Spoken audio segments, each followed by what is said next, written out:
जैसे पानी जब बरसता है तो छतरी लगा करके लोग अपना बचाव कर सकते हैं, ऐसे ही भगवान का नाम और भगवान की शरण ग्रहण करके, कथा सुन के, भगवान से प्रेम करके आप जन्म और मृत्यु के चक्कर से बच सकते हैं। सुखदेव जी बोलते हैं, अब मैं चक्कर में नहीं पड़ना चाहता, अब मैं मोक्ष की ओर जा रहा हूं। जंगल में गए और ध्यानस्थ हो गए श्री सुखदेव जी।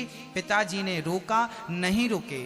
कुछ स्त्रियां निर्वस्त्र होकर स्नान कर रही थीं। सुखदेव जी को देखकर उन्हें लज्जा नहीं आई, पर व्यास जी को देखकर वो लज्जित होकर कपड़े पहनती हैं। तब व्यास जी ने कहा कि मेरे जवान बेटे को देखकर लज्जा नहीं आई और मुझ बूढ़े को देख के आप लज्जित होती हैं, क्यों? तब उन कन्याओं ने कहा था कि व्यास जी, आपके पुत्र को पता ही नहीं कि स्त्री और पुरुष में भेद क्या है, आपको तो सब ज्ञात है। अर्थात सुखदेव जी, ब्रह्मा की सृष्टि में एक सुखदेव भगवान ऐसे थे जिन्होंने काम और क्रोध को जीत रखा था। आज तक दुनिया में ब्रह्मा की सृष्टि में ऐसा कोई नहीं हुआ जैसे सुखदेव जी हुए हैं। ये सुखदेव जी के जन्म की चर्चा है। जन्म लेते ही सन्यासी हो गए थे सुखदेव जी, सन्यास ले लिया था। और हम लोगों के दांत मां सब टूट गए, अभी तक वो सन्यास लेने का कोई विचार भी नहीं। बुढ़ापा आ गया, बाल बाल सब पक गए, मेहंदी पोत के काला कर लिया, पर सन्यास नहीं लेंगे। हम लोग हैं कि संसार के दलदल से निकलना ही नहीं चाहते। किसी बूढ़े से आप कहो कि अब तुम्हारा क्या काम बचा है, जाओ भजन करो बुढ़ापे में एकांत में, तो वो कहेगा घर कौन ताकेगा? ये घर ताकने के लिए है। बुढ़ापा केवल भगवान की भक्ति के लिए है। भक्तों, सारे काम हो गए आपके, अब एक ही काम बचा है, गोविंद को पाना, बस। ऐसे सुखदेव जी को हम नमस्कार करते हैं जो जन्म लेते ही सन्यासी हो गए। बोलिए सुखदेव भगवान की।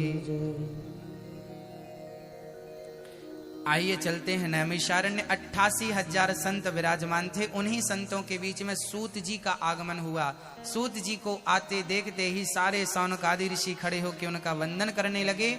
आसन पर बिठाया और सौनकादि ऋषियों ने सूत जी से प्रश्न किया कि हे गुरुदेव, हमें ऐसी कथा सुनाओ कि भक्ति ज्ञान विराग आप तो विवेको वर्धते महान, माया मोह निरासश्च वैष्णवे क्रियते कथम। हमें ऐसी कथा सुनाइए कि हमारी भक्ति बढ़े, हमारा ज्ञान बढ़े, हमारा वैराग्य बढ़ जाए। ऐसी कथा हमें श्रवण करा दीजिए। ऐसा किसने कहा? सौनक जी ने सूत जी से कहा। हमें कथा कैसी सुनाइए? जिस कथा से भक्ति बढ़े, जिस कथा से ज्ञान बढ़े, जिस कथा से वैराग्य। अर्थात कथा क्या बढ़ाती है? भक्ति, ज्ञान और वैराग्य को प्रशस्त करती है भगवत कथा। इसलिए कथा जरूर सुनना चाहिए। सूत जी ने कहा, आप ऐसी कथा क्यों सुनना चाहते हैं? तब कहा, एह घोरे कलौ प्रायो जीवश्चा सुरतां गतः क्लेशाक्रान्तस्य तस्यैव शोधने किं परायणम्। आज का व्यक्ति क्लेश और नाना प्रकार के कष्टों से घिरा हुआ प्राणी है, बहुत परेशान है आज का व्यक्ति। सौनक जी ने कहा, हमें कृष्ण की प्राप्ति का कोई सरल सा सहज सा साधन बता दीजिए। कृष्ण प्राप्ति कर्म शाश्वत साधनम तद्वदाधुना। हमें ऐसी कथा सुनाइए जिस कथा से भगवान की प्राप्ति हो जाए।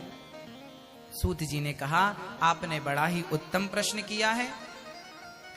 ये कथा जो आपको मैं सुनाऊंगा ये देवताओं को भी दुर्लभ है। एक बार राजा परीक्षित को सुखदेव जी शुकताल में कथा सुना रहे थे, तभी देवराज इंद्र अमृत का घड़ा लेकर आए और सुखदेव जी से निवेदन करके कहने लगे कि हे सुखदेव जी, स्वर्ग का अमृत आप राजा परीक्षित को पिला दो और कथा अमृत आप हमें पिला दो। अर्थात स्वर्ग का अमृत भी देने को तैयार हो गए इंद्र, इसके बदले में, इस कथा के बदले में। ऐसी कथा है ये। स्वर्ग का अमृत भी इस अमृत के सामने फीका है। क्यों? क्योंकि स्वर्ग का अमृत कोई पी ले तो अमर तो हो सकता है, स्वर्ग तो पा सकता है, पर गारंटी नहीं कि वो भगवान को पा जाए। पर कथा अमृत कोई पान कर ले, कथा कोई श्रवण कर ले तो निश्चित है कि वो भगवान को पाकर साकेत गौलोक ब्रह्मलोक जरूर जाएगा, वैकुंठ जरूर जाएगा। अमृत जो गति नहीं देता, कथा वो गति देती है। इसलिए कथा अमृत से ज्यादा श्रेष्ठ है। गोपियों ने कथा को अमृत कहा है कि तब कथामृतम तप्त जीवनम कविभिरीडितम कल्मषाहम श्रवण मंगलम श्रीमदातितम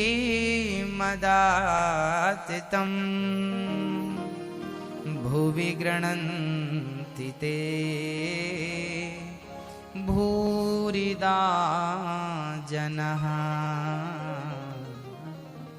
श्री गोपियां कहती हैं कि कथा अमृत है, तब कथामृतम।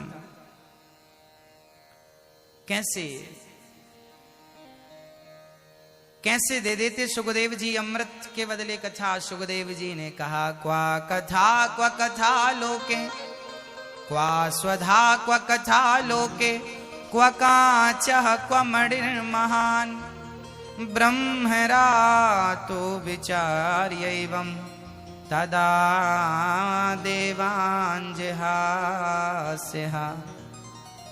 कहाँ कांच का टुकड़ा और कहाँ मणि?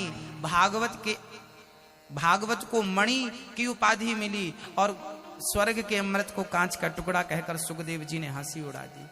जब 7 दिन में परीक्षित का मोक्ष हो गया तब इंद्र को आश्चर्य लगा कि कथा से मोक्ष कैसे संभव है।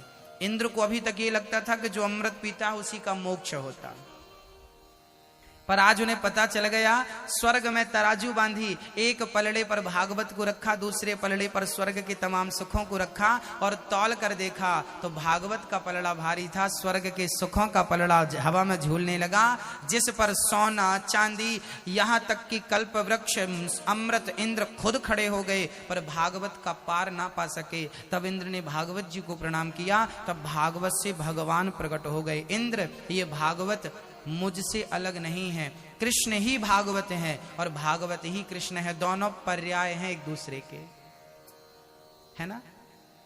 कृष्ण ही भागवत, प्रत्यक्षः कृष्ण एव ही। भागवत स्वयं कृष्ण है और कृष्ण स्वयं भागवत। इंद्र का अहंकार समाप्त हो गया, उन्हें लग रहा था कि अमृत से श्रेष्ठ कुछ नहीं है। आज पता चला कि इस अमृत के बाद उस अमृत की जरूरत भी नहीं पड़ती। ये कथा तो नारद जी ने भी सुनी है, इंद्र की कौन कहे? नारद जी ने। हाँ, नारद जी तो कहीं एक जगह पर ठहरते नहीं। उन्होंने कब सुन ली? बोले एक बार नारद जी समस्त तीर्थों का भ्रमण करने गए, शांति प्राप्त करने के उद्देश्य से। कहां कहां गए? पुष्करम चा प्रयागम चा काशीम गोदावरीम तथा हरिक्षेत्रम कुरुक्षेत्रम श्रीरंगम सेतुबंधनम। नारद जी बोले मैं समस्त तीर्थों में गया, पुष्कर, प्रयाग, काशी, गोदावरी, हरिक्षेत्र, कुरुक्षेत्र, रंगनाथ, सब जगह गया, पर ना पश्यम कुत्र मिच्छर मनः संतोष कार्यक्रम। हमें कहीं शांति नहीं मिली, शांति नहीं मिली। नारद जी बोले जब तीर्थों में शांति नहीं मिली तो हम संतों के आश्रमों में गए, वहां भी शांति नहीं, वहां भी पद प्रतिष्ठा के लिए झगड़े चल रहे। तब नारद जी बोले कि हम गृहस्थों के घर आ गए फतेहपुरा, शायद यहां पर शांति हो, तो आपके घर आ गए नारद जी। शांति है आपके घर में? मैया जी, ओ मैया, शांति है आपके घर में? हाँ ना कि गोल गोल? शांति है घर में? है तो बोलो हाँ, नहीं है तो बोलो ना। सब गोलमाल है।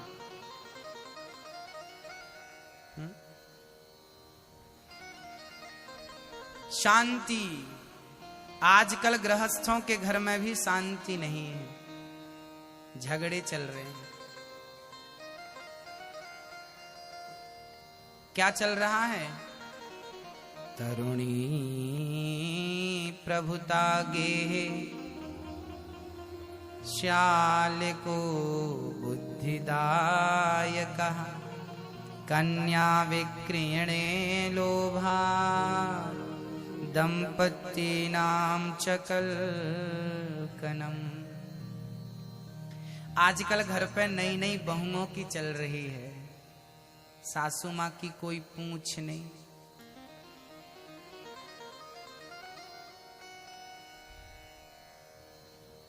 अच्छा, आपके घर में है सासू माँ की पूछ, तो फिर आपकी नहीं होगी। आज घरों में झगड़ा किस बात का चल रहा है वो समझिएगा। आजकल घरों में झगड़ा चल रहा है पूंछ का। आप लोगों की पूंछ है कि नहीं? हनुमान जी की तो थी, आपकी नहीं है? नहीं है।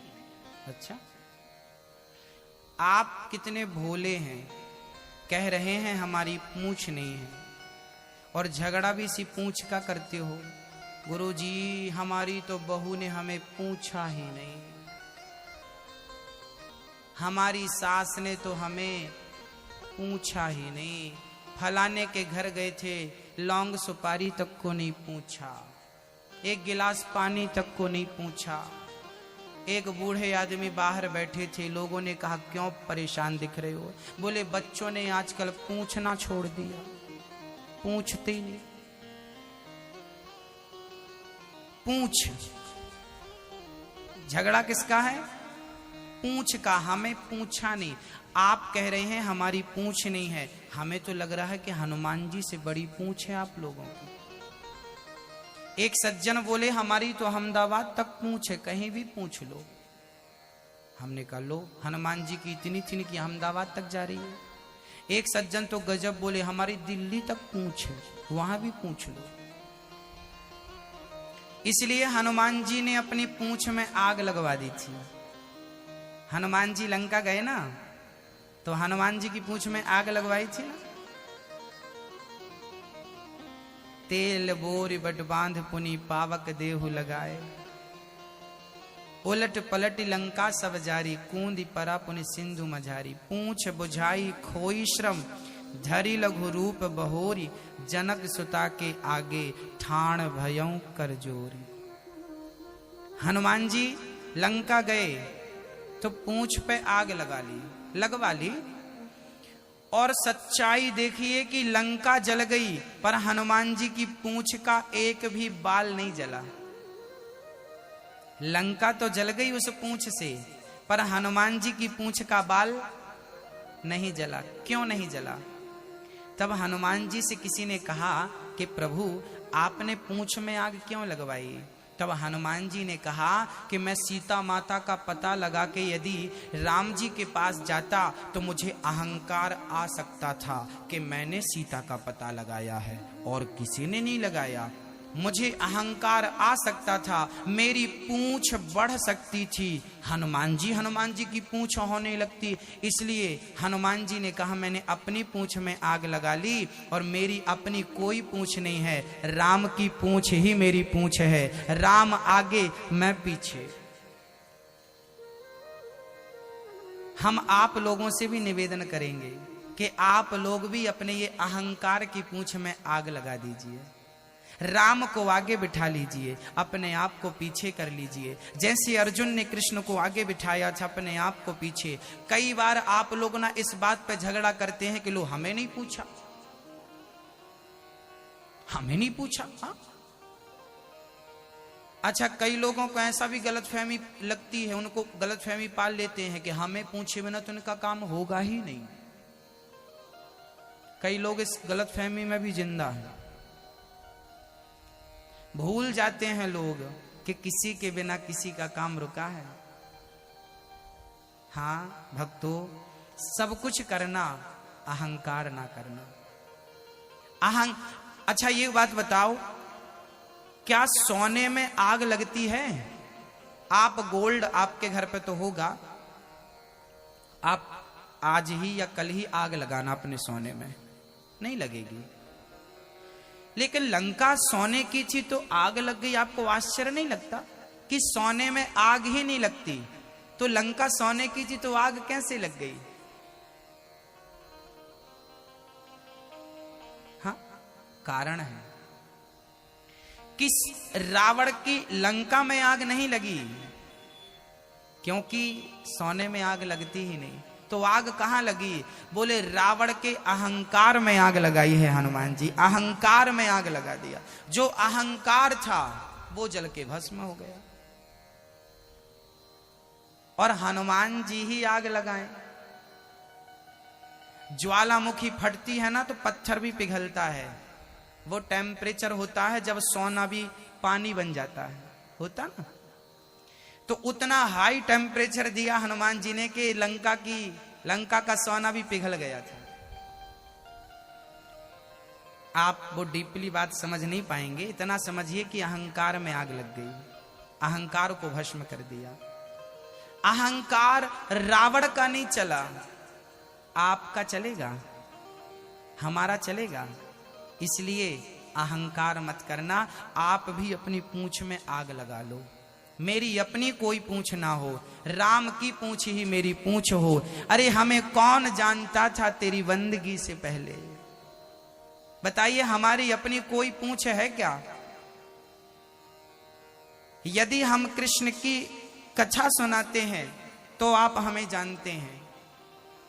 यहां भी देखिए आगे कौन बैठा है, बोलो आगे कौन बैठा है? आगे कन्हैया बैठे हैं, हम तो पीछे हैं। हमारा कोई अस्तित्व ही नहीं है भक्तों, हम कुछ नहीं है। जो है तो वही है, जो आगे बैठे हैं वही कृष्ण है। हम तो पीछे हैं, जैसे हनुमान जी राम के पीछे हैं, ऐसे हम श्याम के पीछे हैं। आगे रह के करेंगे क्या? हमसे कुछ आता हो तो आगे आगे चले। हम तो कन्हैया की पूंछ हैं, हमारी अपनी कोई पूंछ नहीं है।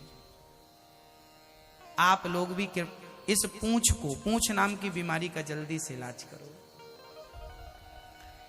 हनुमान जी जब लंका आए और जब गए तो राम जी ने हनुमान जी से कहा, वाह हनुमान जी, आपने तो लंका को छलांग लगा के पार कर लिया। राम जी तारीफ कर रहे हैं हनुमान जी की। अब हनुमान जी को यहां डर लगने लगा, हनुमान जी थर थर कांपने लगे। राम जी बोले, हनुमान जी क्या हुआ? आपको लंका में रावण के सामने डर नहीं लगा, यहां आप क्यों डर रहे हैं? हनुमान जी बोले कि प्रभु मुझे डर लग रहा है, आप मेरी तारीफ कर रहे हैं इसलिए डर लग रहा है। राम जी बोले, ये क्या बोल रहे हो? हनुमान जी बोले कि प्रभु आप मेरी तारीफ कर रहे हैं, यदि मुझे अहंकार आ गया तो मैं आपसे दूर हो जाऊंगा, इस बात का मुझे डर अभी से खाए जा रहा। क्योंकि राम जिसकी तारीफ करें उसे अहंकार आना तो लाजमी है। हाँ? आप लोगों की कोई तारीफ कर देना तो आपको भी अहंकार आ जाता है। हाँ मैया जी, ओ मैया, मैया जी आपको समझ में आ रही है हिंदी? अच्छा, खूब आ रही है।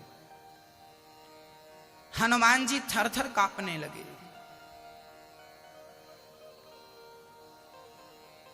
राम जी ने कहा, आपने इतनी बड़ी लंका जला दी, छलांग लगा के पार कर गए। तब हनुमान जी ने देखो कितने बढ़िया शब्द कहे, राम जी समुद्र को मैंने छलांग लगा के पार नहीं किया, तो कैसे गए? बोले मैं तो जहाज मिल गया था मुझे, मैं जहाज में बैठा चला गया। जहाज? कौन सा जहाज? तब कहा हनुमान जी ने कि आपने जो अंगूठी दी थी ना, उस अंगूठी में राम का नाम लिखा था। उस नाम को ही मुझे लगा कि मैं समुद्र के किनारे जाकर बैठा और जाने का विचार किया तो नाम ने ही मेरा हाथ पकड़ा और मुझे उस पार लगा दिया। ये मेरा चमत्कार नहीं, ये आपके नाम का प्रभाव था। प्रभु मुद्रिका मेली मुख माही और जलधि लांघ गए अचरज नाही, लिखा है हनुमान चालीसा में।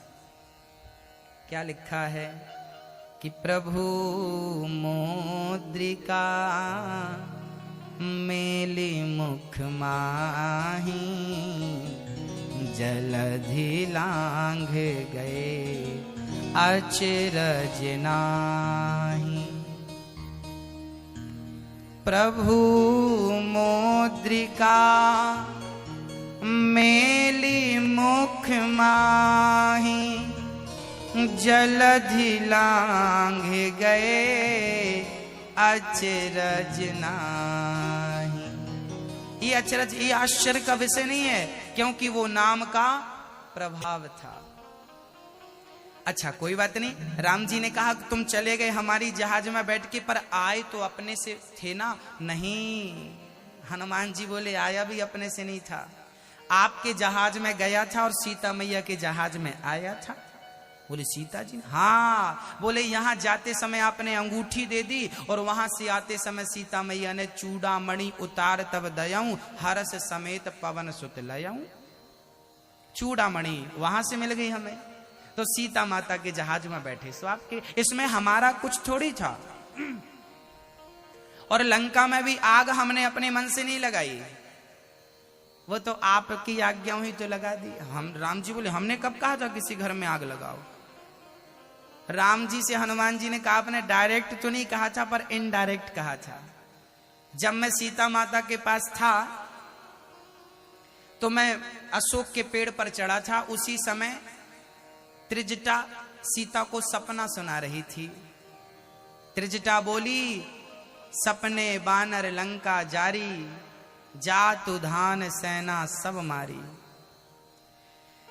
हाँ, त्रिजटा बोली, सीता आज मैंने एक सपना देखा है कि एक बंदर आया है और पूरी लंका को जला दिया। और त्रिजटा ने ये बात भी कही कि मेरा सपना हुई है सत्य, गए दिनचारी, 2-4 दिन में ही मेरा सपना सच हो जाएगा। तब हनुमान जी सुने कि राम राम 2-4 दिन में तो कोई बंदर आने सा रहा नहीं, लगता है राम जी इसके मुंह से बुला रहे हैं कि हनुमान जी गए हो तो अब घर भी जला के आओ, पूरा काम करके आओ। तो मुझे लगा आपकी आज्ञा तो मैंने जला दिया।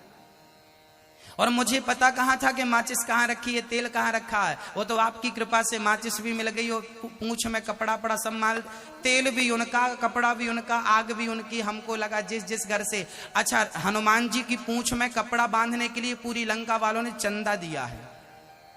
चंदा, सहयोग, किसी ने तेल दिया, किसी ने कपड़ा दिया। इतना तेल इतना कपड़ा दिया कि रहा न नगर बसत घृत तेला, बाढ़ी पूंछ कीन कपि खेला। इतना तेल लगा पूंछ में कि पूरी लंका में तेल ही खत्म। और तेल तो ठीक है, घी भी खत्म। रावण को पता लगा सरकार ये घी भी खत्म। रावण ने बोला घी का किसने बोला था? हमने तो तेल का बोला था।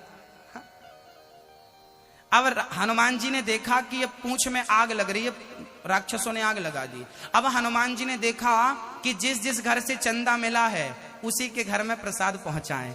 जिन जिन ने सहयोग किया है आग लगाने में उन्हीं का घर जलाया। एक घर से सहयोग नहीं मिला था तो उसका घर नहीं जला। किसके घर से सहयोग नहीं मिला था? विभीषण के घर से। हनुमान जी की पूंछ जलाने में लंका के सभी घर से, किसी के घर से कपड़ा मिला, किसी के घर से तेल मिला, किसी के घर से घी मिला, ये सब मिला, पर विभीषण के घर से कुछ नहीं मिला। तो हनुमान जी को लगा जिसके घर से मिला उसी का घर जलाएं। विभीषण के घर में कुछ नहीं मिला तो उसका घर छोड़ दिया। लंका जल गई पर विभीषण का घर नहीं जला। भक्तों, आग में इतनी ताकत नहीं कि वो भक्त का बाल भी बांका कर सके। यदि भक्ति है तो कोई नहीं बिगाड़ सकता आपका। ना पानी आपको डुबा सकता है, ना आग जला सकती है, ना जहर मार सकता है। सब तो देखा आपने। दुशासन ने साड़ी पकड़ के खींचना शुरू कर दिया द्रौपदी की, क्या वो साड़ी उतार सका? क्यों नहीं उतार सका? क्योंकि विश्वास था कि कन्हैया है। हाँ, कहां दुशासन के भुजाओं में इतनी ताकत कि वो भक्त की लाज ले ले, भक्त की लाज लूट ले। हाँ भक्तों, कभी अपने अहंकार को बढ़ाइए मत। पूंछ में आग लगा दी हनुमान जी ने, हमें भी अहंकार नष्ट करना होगा। श्री नारद जी महाराज कहते हैं मुझे शांति कहीं नहीं मिली। जब मैं वृंदावन गया तो वहां एक बूढ़ी सी स्त्री, जवान 16 वर्ष की स्त्री, एक बुढ़ा इस तरफ सो रहा, एक बुढ़ा इस तरफ। मुझे लगा यहाँ स्त्रियों का मेला लगा है, मैं जाने लगा। तब वो 16 वर्ष की कन्या चरणों में गिर के बोली कि भो भो साधु क्षणं तिष्ठ मच्चिंतामपि नाशय दर्शनम तव लोकस्य सर्वथा घेहरम परम। वो कन्या चरणों में गिर पड़ी, नारद जी एक पल के लिए रुक करके मेरा अज्ञान नष्ट कर दीजिए, मेरा शोक नष्ट कर दीजिए। नारद जी बोले देवी को भगवान आप कौन हो? उसने कहा मेरा नाम भक्ति है, ये मेरा बेटा ज्ञान है, ये मेरा बेटा वैराग्य है। समय के कारण जर्जर हो गए हैं, बूढ़े हो गए। नारद जी बोले तुम माँ हो 16 साल की और बेटा 80 साल का। भक्ति ने कहा यह कलयुग है, यहाँ बच्चे जवान दिखते, यहाँ बच्चे बूढ़े दिखते हैं और बूढ़े बूढ़े जवान दिखने का प्रयास करते हैं। ये घोर कलयुग है। नारद जी बोले चिंता ना करो, मैं आपका कुछ करता हूं, तुम अपना पूरा पता तो बताओ। तब भक्ति ने द्रविणे साहम वृद्धिम कर्णाटके गता क्वचित क्वचिन महाराष्ट्रे गुर्जरे जीर्णताम गतः। भक्ति ने कहा कि उत्पन्ना द्रवणे, में द्रवण देश में उत्पन्न भई, अर्थात द्रवण देश में उत्पन्न भई, कर्नाटक में बड़ी हुई, महाराष्ट्र में कहीं कहीं सम्मान मिला और गुजरात में बुद्धि हो गई। ऐसा भक्ति कह रही है। इसका आध्यात्म अर्थ क्या है वो समझने की जरूरत है। भक्ति कहां प्रकट होती है? भक्ति हृदय में प्रकट होती है, यहां मन मंदिर में। बड़ी कहां होती है? वृद्धिम कर्नाटके गता, कानों से जब कथा श्रवण की जाए तो भक्ति बड़ी होती है, भक्ति का वृक्ष बड़ा होता है। महाराष्ट्र में कहीं कहीं भक्ति आज भी है और कहीं कहीं नहीं है। अर्थात कोई महाराष्ट्र ये शरीर, इस शरीर से कोई भक्ति करता है तो कुछ नहीं करते। जैसे अभी भी देखिए कथा हो रही है, कुछ लोग आए हैं, कुछ नहीं आए। किसी के अंदर भक्ति है तो आए हैं, जिनके अंदर नहीं है सो घर पर बैठे खटिया तोड़ रहे हैं, नहीं आए। क्वचित क्वचिन महाराष्ट्र और गुर्जरे जीर्णताम गता। ये गुजरात क्या है? गुजरात मतलब गुजर गई रातें भजन के बिना। गुजरात मतलब गुजर गई रातें भजन के बिना। जो समय भजन के बिना गुजर गया, जो समय भगवान को याद किए बिना गुजर गया, जो रातें उन्हें याद किए बिना गुजर गई, वही तो गुजरात है। और जब ऐसी रातें आपकी गुजरेंगी उनको याद किए बिना, तो आपके अंदर की भक्ति बूढ़ी हो जाएगी। भक्ति तब जवान होती है, भक्ति तब नृत्य करती है जब आप प्रेम से भगवान का नाम जपें, कथा सुने, तो भक्ति नृत्य करती है, नाचती है। नारद जी बोले चिंता ना करो, मैं आपका दुख दूर करता हूँ। वेद वेदांत का पाठ किया भक्ति महारानी के सामने। वेद वेदांत का पाठ सुनते ही ज्ञान वैराग्य की आंख खुली, पर वो फिर धड़ाम से जमीन में गिर के मूर्छित हो गए। आकाशवाणी हो गई, नारद जी सत्कर्म करो। सत्कर्म की खोज में नारद जी पहुंच गए बद्रीनाथ। वहां 4 संत मिले, सनक सनंदन सनातन सनत कुमार। इन चारों संतों ने नारद जी को कहा कि आप भागवत सुनवाइए भक्ति को। सोचिए भक्ति को भी भागवत सुननी पड़ी है, ज्ञान वैराग्य को भी भागवत सुननी पड़ी है। ये भागवत वो भागवत है जो भक्ति को भी आनंदित करती है। ये वो भागवत जो ज्ञान को भी आनंद प्रदान करे, वैराग्य को भी आनंद प्रदान करे, वो भागवत। भक्ति ज्ञान विराग। आप तो कथा नारद जी ने कहा सनकादियों से, प्रभु मुझे एक बात समझ में नहीं आई कि मैंने गीता सुनाई, वेद वेदांत सुनाया, तब भक्ति ज्ञान वैराग्य का दुख दूर नहीं हुआ, तो क्या भागवत से होगा? भागवत तो इन्हीं का सार है ना। तब संतों ने कहा कि दूध से ही घी बनता है। दूध का दही बनाओ, दही का मंथन करो, मक्खन घी, दूध से ही घी बनता है। जो काम घी कर सकता है, क्या वो काम दूध कर सकता है? जबकि दूध ही जन्मदाता है घी का। ऐसे ही वेद पुराणों से ही भागवत का निर्माण हुआ है, पर जो शक्ति भागवत में है मोक्ष देने की, वो शक्ति किसी ग्रंथ में नहीं है आपको मोक्ष देने की। इसलिए सबसे आखिरी में भागवत की सलाह दी जाती है कि यदि आपके पिंडदान गया श्राद्ध करने से भी यदि पूर्वजों का उद्धार ना हो तो भागवत श्रवण कर लीजिएगा, आपके पूर्वजों का निश्चित उद्धार हो जाता है। और भक्तों में मैं तो ये दास अनिरुद्ध तो कथा करने कई जगह देश के कोने कोने में हम जाते हैं, हमें आप जैसे भक्त ही बताते हैं। हमने तो कई बार ऐसा तक देखा और सुना है कि जिनको हमने कथा सुनाई है 7वें दिन उन्होंने, जैसे यजमान जी कथा सुन रहे हैं यहाँ शर्मा परिवार के, इन्होंने मतलब दूसरी यजमान जी जिनके हम कर चुके हैं पूरा, उन्होंने बताया है कि हम जिनके निमित्त जिनका कल्याण उद्धार करने के लिए भागवत सुन रहे हैं 7वें दिन हमने अपनी आंखों से उनका उद्धार होते देखा है। ये भागवत की महिमा है। राजस्थान पिंडवाड़ा में हमारे एक अग्रवाल जी हैं, मैं ये बात कई बार बोल चुका हूं, फिर दोहरा देता हूं। उनकी पत्नी गुजर गई थी, उन्होंने पत्नी को भागवत श्रवण कराने, स्वर्गीय पत्नी चल बसी थी, उनकी पत्नी का उद्धार नहीं हुआ था। उनके सपने में बार बार आती थी और वो कहती थी कि मेरा उद्धार करो, मैं भटक रही हूं। तब उन्होंने मुझे भागवत सुनवाने के लिए बुलवाया और उन्होंने भागवत सुनी।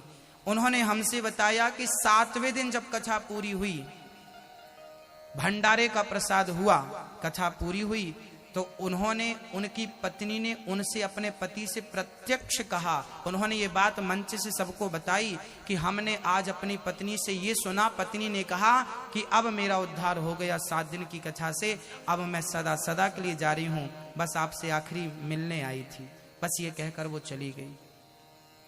कितने उदाहरण है, मैंने कितनों के मुंह से सुना है कि उन्होंने अपने पूर्वजों को कथा सुनते देखा, बैठे देखा, कथा प्रांगण में देखा। जरूर कथा के आसपास आपके पूर्वज जरूर आकर के कथा सुनते हैं, ये प्रभाव है। एक उदाहरण से मैं आपको समझाता हूं मंत्रों की शक्ति कितनी है। किसी को सांप डस ले, सर्प, काला नाग, तो पहले के जमाने में क्या था कि काला नाग कोई किसी को डस लेना तो उसको झड़वाने ले जाते थे। आप लोग जानते हैं इस बात को कि नहीं? तो झाड़ने वाला ना मंत्र पढ़ता था और नाग का जहर उतर जाता था। मैंने अपनी आंखों से देखा है, एक सज्जन को दीपावली की सफाई में सांप ने डस लिया था, काले नाग ने, उसको झाड़ने वाले ने, बिल्कुल वो मरने लगा था, झाग गिरने लगा था मुंह से, बस प्राण निकलने वाले थे, पर किसी सच्चे झाड़ने वाले के पास गया, उसने मंत्र पढ़ा और मंत्र पढ़ पढ़ के उसने सारा जहर उतार दिया, वो जिंदा हो गया, ठीक हो गया, स्वस्थ हो गया। आपके भी नगर में ऐसे 2-4 उदाहरण आप लोगों के सामने होंगे। पहले हॉस्पिटल नहीं थे, डॉक्टर नहीं थे, सांप ज्यादा हुआ करते थे, घटना 2-4 दिन में घटती रहा करती थी, किसी को सांप ने डस लिया, किसी को गोहेरे ने डस लिया, किसी को ये, तो उनका इलाज होता था मंत्रों के द्वारा। ये मैंने देखा है, आपने भी शायद देखा हो। अब यहां मैं एक बात समझाना चाहूंगा कि जिसे सांप ने डसा वो गया झड़वाने, झाड़ने वाले ने कौन सा मंत्र पढ़ा, क्या उसे समझ में आया? सांप झाड़ने वाले ने कौन सा मंत्र पढ़ा, समझ में नहीं आया, पर सांप का जहर उतर गया। ये बात समझ में आई कि नहीं? मंत्र तो जहर उतार के प्राणों की रक्षा कर सकते हैं। यदि सांप का जहर वो मंत्र उतार सकते हैं तो भागवत में 18,000 मंत्र हैं। ये मंत्र यदि सुन लेंगे, धारण कर लेंगे, तो जन्म जन्म के पाप संताप का जहर भी उतर जाएगा। भक्तों, वो भी मंत्र हैं, ये भी मंत्र हैं, वो भी जहर उतारते हैं, ये भी जहर उतारता है। आज मैं आपको बोल रहा हूं, आज फर्स्ट दिन है ना, आपसे मैं 7वें दिन बात करूंगा, 12 तारीख को 7वें दिन मैं आपसे मिलूंगा और आपसे पूछूंगा कि इन 7 दिनों में आपका कितना जहर उतरा। आप खुद कहेंगे कि आपके अंदर जो जहर है, काम का, क्रोध का, लोभ का, कपट का, अहंकार का, मत्सरता का, ये भी तो जहर है। सांप किसी को डस लेता है ना, उसे बचाया जा सकता है, पर किसी ने कड़वे शब्द बोल के डस दिए ना किसी को, तो वो बचता नहीं है, जिंदा होके मर जाता। कभी सास डस देती है, कभी बहू डस देती है। तो आप लोग भी डसते रहते हैं, ऐसा नहीं कि केवल नागों के पास जहर होता है, लोगों के पास भी कमी नहीं है जहर की। नाग का डसा बच जाए, पर आदमी का डसा नहीं बचे। तो 7 दिन में आप लोगों का भी जहर उतर जाएगा। गारंटी हमारी है। बस आप 7 दिन सुनिए ध्यान पूर्वक, जरूर उतरेगा ये जहर। तो भागवत जन्म जन्म के पाप संताप को मिटाती है। नारद जी का संशय संदेह मिट गया और आपने बड़े प्रेम से कथा हरिद्वार की पवित्र धरा पर कथा स्टार्ट की। आपने कथा स्टार्ट हुई, कथा की महिमा हुई। कथा की महिमा क्या है? सदा सेव्या सदा सेव्या श्रीमद्भागवती कथा यस्याः श्रवण मात्रेण हरिश्चित्तं समाश्रये।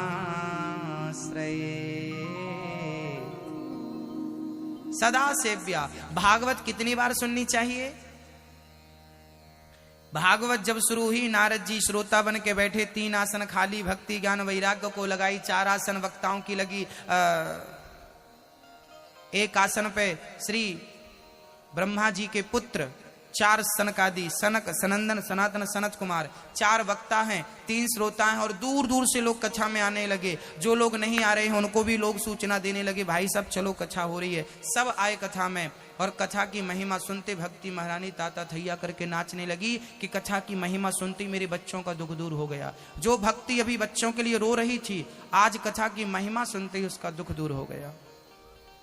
भागवत कल्याणकारी है, ये आपको 7वें दिन दिख जाएगा। कितना प्रभाव डालती है भागवत, ये 7वें दिन आप मेरे से बात कर लेना कि राम राम रटते रहो। कब तक रटें? बोले जब तक घट में प्राण, कभी तो दीन दयाल के भनक पड़ेगी कान। भगवान का नाम तब तक जपो जब तक श्वास है, कान सुनते रहें कथा। कान कथा के लिए, आंख दर्शन के लिए, जिह्वा राम राम राम राम जपने के लिए है। बाकी सब फिर रह जाएगा ना।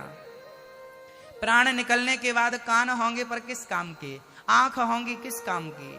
अभी है ना सब ठीक ठाक, कन्हैया को देख लो ना, सुन लो ना राम राम, गा लो ना राम राम। हाँ, मर जाओगे, चाह करके भी गा नहीं पाओगे। कभी कभी आपने देखा होगा किसी किसी को लकवा लग जाता है, देखा आपने? बोलना चाहता है पर कुछ बोला नहीं जाता, चलना चाहता है पर वो चल नहीं पा। बुढ़ापे में ना कैसी हालत होती है, ये आपसे छिपा कुछ नहीं है, सब जानते हो। कई बार आदमी पराधीन हो जाता है। अभी तो आप अपने हाथ से गिलास भर पानी निकाल के पी लेते हो, रोटी भूख लगती है तो निकाल के खा लेते हो, बना लेते हो।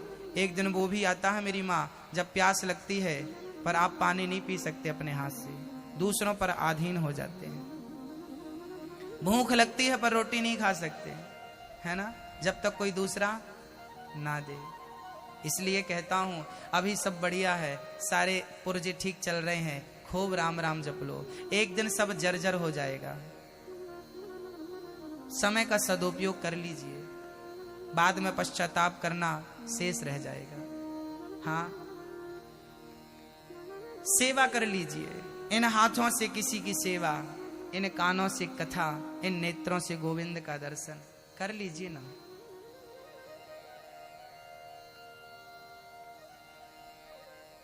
भक्तों,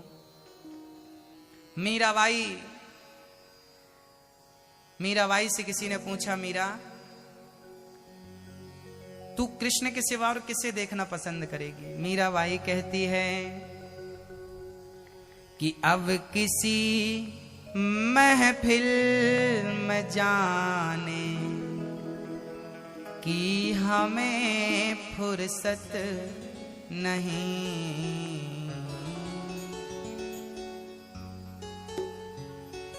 ये जो आंखें हैं हमारी, ये जो आंखें हैं हमारी, मिल गई हैं शाम से, अब कहीं आंखें मिलाने की हमें फुर्सत नहीं। एक था सिर झुक गया दरबार में, एक था सिर झुक गया दरबार में, अब कहीं सर को झुकाने की हमें फुर्सत नहीं। एक था दिल, दिल कितने हैं? एक, और वो भी मीरा कहती है कृष्ण को दिया है। एक था दिल मिल गया वो श्याम से,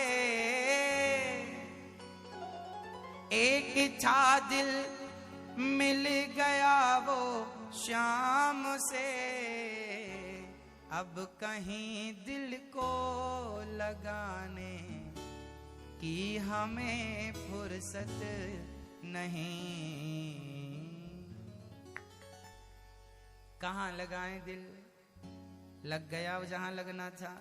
कहाँ झुकाएं सिर? झुक गया जहां झुकना था। किसे देखें? बस देख लिया जिसे देखना था। एक बार सूरदास जी महाराज को भगवान राधा रानी की कृपा हो गई और सूरदास जी महाराज राधा रानी और कृष्ण को प्राप्त कर लिए।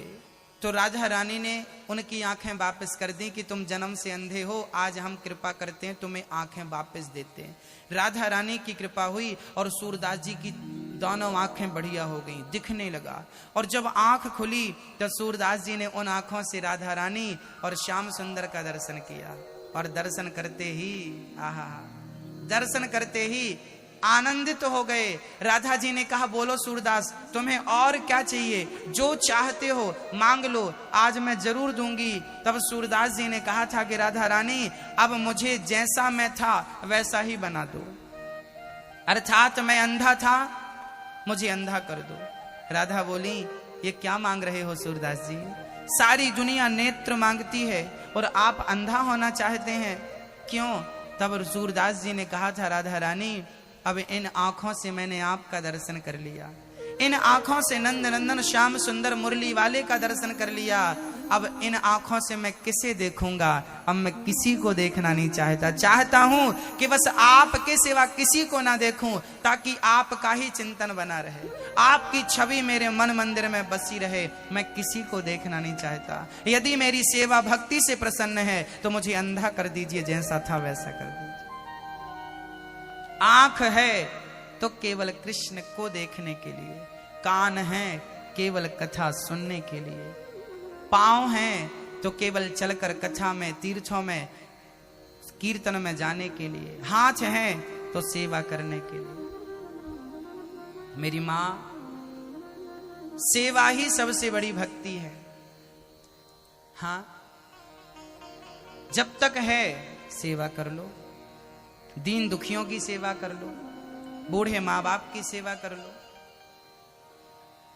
आज बच्चे अपने माँ बाप की सेवा नहीं करते, बड़ा कष्ट देते हैं अपने माँ बाप को। आजकल के बच्चे, आपके यहाँ के बच्चे बहुत अच्छे होंगे हमें नहीं पता, परंतु बहुत सारे बच्चे अपने माँ बाप की अवहेलना करने लगे हैं। इतना पढ़ लिख चुके हैं कि वो अपने माँ बाप को कुछ समझते नहीं। उनको लगता है कि अब माँ बाप की सेवा क्यों करें हम। मैं कई बार ये बात कथा में कह चुका हूं, फिर भी मैं आपको जरूर बताऊंगा कि आज की बूढ़ी बूढ़ी माएं किस प्रकार से परेशान हैं। हाँ, आपको पता है, एक बूढ़ी मां मेरे पास आई। उस मां ने हमसे कहा कि बेटा हमारी आखिरी इच्छा आप क्या पूरी करेंगे? हमने कहा मां कोशिश करेंगे, आप बताइए इच्छा क्या है आपकी। उस बूढ़ी मां ने, वृद्ध मां ने रोते हुए कहा कि मेरी आखिरी इच्छा है कि जब मैं मरूं तो आप मेरी चिता को आग लगाएं। हमने कहा मां आपका तो बेटा है, बेटे का अधिकार है कि वो मां बाप की एक क्रिया करे। तब उस मां ने रोते हुए कहा कि अभी मेरा बेटा मेरी बहू, जब मुझे बेटे और बहू की सबसे ज्यादा जरूरत है, अभी मेरा बेटा बहू मेरे से दूर रहता है। मैं बोलती हूँ कि बेटा आ जा, फोन भी नहीं उठाता। माँ बाप जिंदा हैं या मर गए उसे खबर ही नहीं, वो अपने बच्चे, अपने पत्नी और अपने बच्चों के साथ मस्त है। उस बूढ़ी माँ ने कहा कि जिस बेटे ने मुझे जीते जी गिलास भर पानी नहीं दिया, रोटी नहीं खिलाई, उस बच्चे से मरने के बाद मैं आग लेकर क्या करूंगी? ऐसे बेटे से मैं आग लेकर क्या करूंगी? तो वो माँ बोलती है कि मेरा निर्णय मैंने लिया है कि मैं उस बेटे से अब आग भी नहीं लूंगी। तो उस माँ ने हमसे कहा कि आप हमारी चिता को आग लगाएं। हमने स्वीकार किया, पर हमारे मन में एक प्रश्न खड़ा हो गया कि आग लगा लेना, किसी की चिता पे आग लगा देना, जला देना कोई बड़ी बात थोड़ी है। आग लगाना बड़ी बात नहीं है भक्तों, पर किसी का सच्चा बेटा बनकर उसकी आंखों के आंसू पहुंच देना बहुत बड़ी बात है। मुझे लगा कि अब मैं इस माँ की इच्छा पूरी करूंगा, पर उसके पहले इसका बेटा बनकर इसकी वो इच्छाएं पूरी करूंगा जो एक माँ अपने बच्चे से उम्मीद रखती है। तब हमें लगा कि अब हमें इन बूढ़ी माँओं के लिए कुछ करना चाहिए। तब ये दास अनिरुद्ध वृद्ध माँओं के लिए श्रीधाम वृंदावन में वृद्धाश्रम बनाने का निर्णय लिया। और भक्तों, उस वृद्धाश्रम में जो वृंदावन में है, उस आश्रम में जो वृद्धाश्रम बन रहा है, निर्माणाधीन है, उस आश्रम में ऐसी वृद्ध माँओं को ये दास ने बोला, माँ आपकी आखिरी इच्छा जरूर पूरी होगी और आप जैसी तमाम उन माँओं की इच्छाएं पूरी होंगी जिन बच्चों ने अपनी माँ को, बूढ़े पिता को छोड़ रखा है। इन वृद्ध माँओं के लिए एक आश्रम का निर्माण हो रहा है, जहां मेरी वृद्ध माँओं के रहने की, खाने की, जीवन भर की संपूर्ण व्यवस्थाएं रहेंगी। भक्तों, आप लोग भी इन माँओं के लिए अपने सहयोग बढ़ा सकते हैं। एक माँ को आप गोद लेकर जीवन भर एक माँ को रोटी दे सकते हैं। मात्र 21,000 रुपए में आप हमारे सदस्य भी बन सकते हैं और एक माँ को, उस 21,000 को हम बैंक में जमा कर देते हैं, आपका धन, और उसी के ब्याज से एक माँ जीवन भर आपकी रोटी खाती रहती है, आपका भोजन करती रहती है। एक माँ को आप गोद ले सकते हैं, भोजन दे सकते हैं। आप उन माँओं के लिए वहां पे आश्रम में कमरे बनवा सकते हैं, जो भी आपसे बन पड़े। हमने तो संकल्प लिया है, अब आपका काम है, हम सभी मिलकर ये काम करें, क्योंकि मेरी अकेली की हिम्मत नहीं है, ताकत नहीं है कि मैं कुछ कर सकूं, जब तक आप सहयोग नहीं करेंगे, सब सहयोग नहीं करेंगे। ये कार्य केवल हमारा नहीं है, आप सभी का है। पता नहीं वो किसकी माँ होगी, उस माँ को किस बेटे का सहारा मिलेगा। आइए ऐसी माँओं का सहारा बनते हैं। हमें तो उस प्रकल्प को पूरा करना है। हमारे साथ तो कन्हैया है, काम तो देखो होता ही होता है।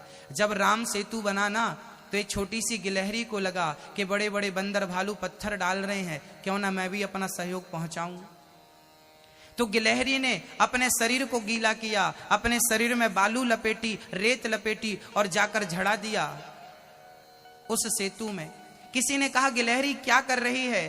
तब गिलहरी ने कहा कि राम जी के लिए मैं बड़े बड़े पत्थर नहीं डाल सकती तो क्या हुआ सेतु में, पर रेत की 2-4 कण भी डाल दिया तो मेरा उद्धार हो जाएगा कि मैंने भी राम के इस कार्य में सहयोग किया है। बस भक्तों, ये वृद्धाश्रम एक बहुत बड़ा मंदिर है, जिस मंदिर में मेरी चलती फिरती माँ रहेगी। नवरात्रि में आप लोग माँ को बिठाते हैं ना, पूजा करते हैं ना, गरबा खेलते हैं ना। हाँ मेरी माँ, वृंदावन में उस माँ के लिए मंदिर बन रहा है, जो माँ आपको गोद में भी बिठाएगी, आपके हाथ से रोटी भी खाएगी और आपके आंसू पहुँचेगी और आप उनके आंसू पहुँचना। चलती फिरती वो माँ है, उसके लिए ये वृद्धाश्रम मंदिर है। यदि इस कार्य से जुड़ना है, एक माँ को गोद लेना है, आप आकर अपना नाम लिखा सकते हैं। कुछ भक्तों ने सहयोग दिया है, आप भी सहयोग देकर इन माँओं। नारद जी कथा सुन रहे थे, उनके मन में एक प्रश्न खड़ा हो गया। उन्होंने कहा कि महाराज जी, कोई पापी व्यक्ति कथा सुने, उसका उद्धार हो जाए तो आश्चर्य नहीं है।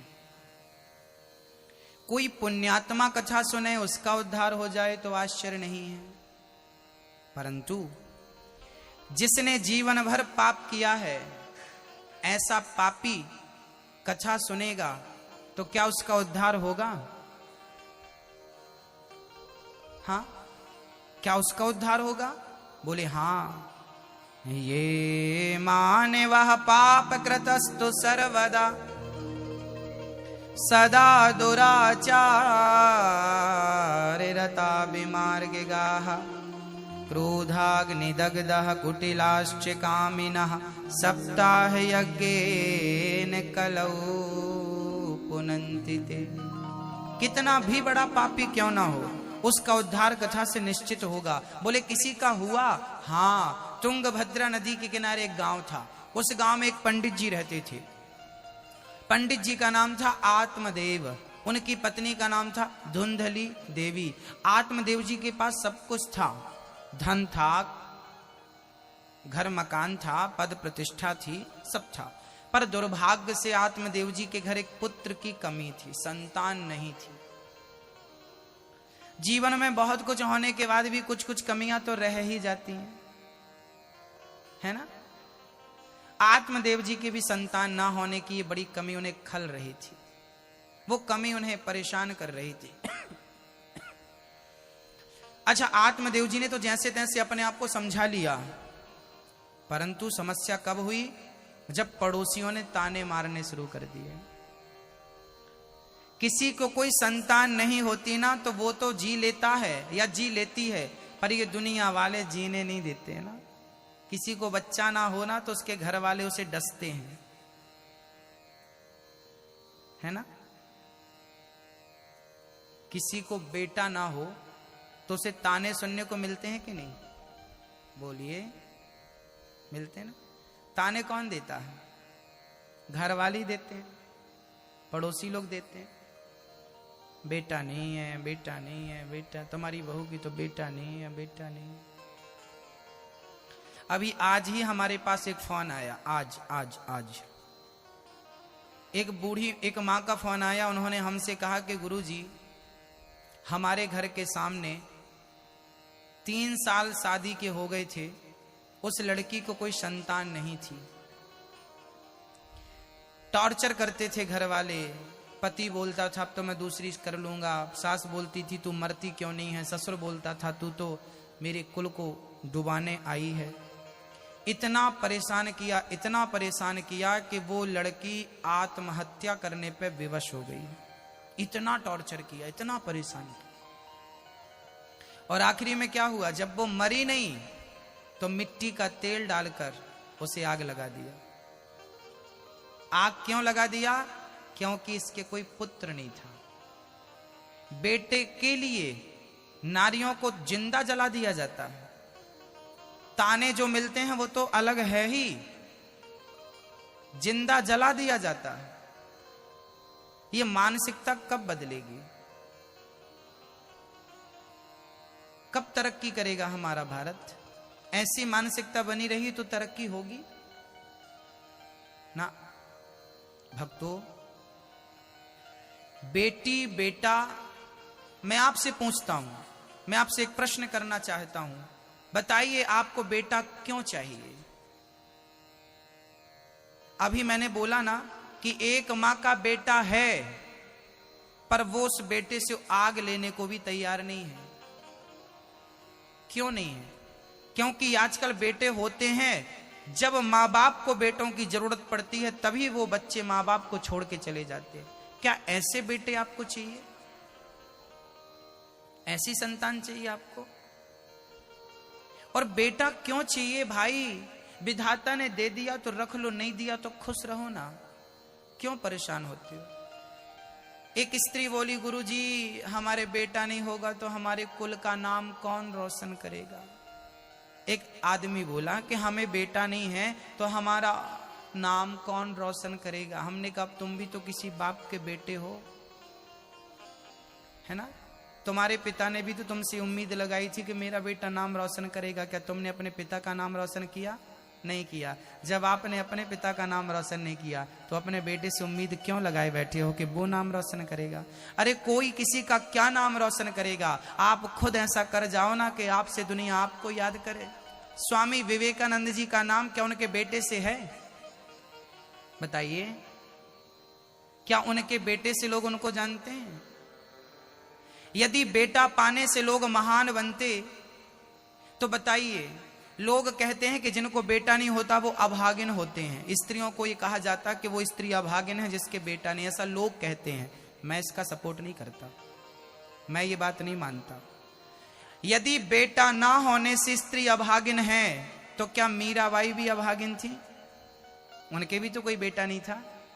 बताइए, क्या मीराबाई के कोई संतान थी? तो क्या मीराबाई आपके हिसाब से अभागिन थी? बोलिए मेरी मां। नहीं ना। बेटे को पाने से कोई भाग्यशाली नहीं होता।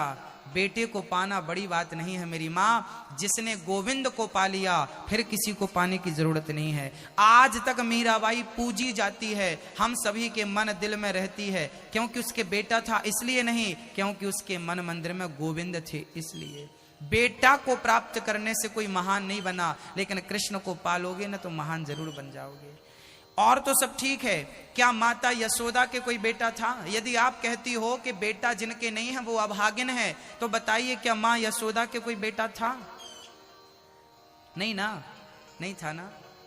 देवकी का बेटा था, यशोदा ने पाला था। वो बेटा यशोदा ने थोड़ी जन्म दिया था, है ना। लेकिन प्यार कृष्ण से किया था ना, तो सब यशोदा बनना चाहते हैं कि नहीं? बस मेरी मां, दुनिया वालों को, दुनिया के बच्चों को क्या प्राप्त करने की इच्छा है? बेटों के लिए आप जितना रोते हैं, जितना आंसू बहाते हैं, इतने आंसू गिरधर गोपाल के लिए जिस दिन बह जाएंगे ना, नैया पार हो जाएगी, कल्याण हो जाएगा। हाँ, जिनके बेटा नहीं होता उन्हें परेशान नहीं होना चाहिए।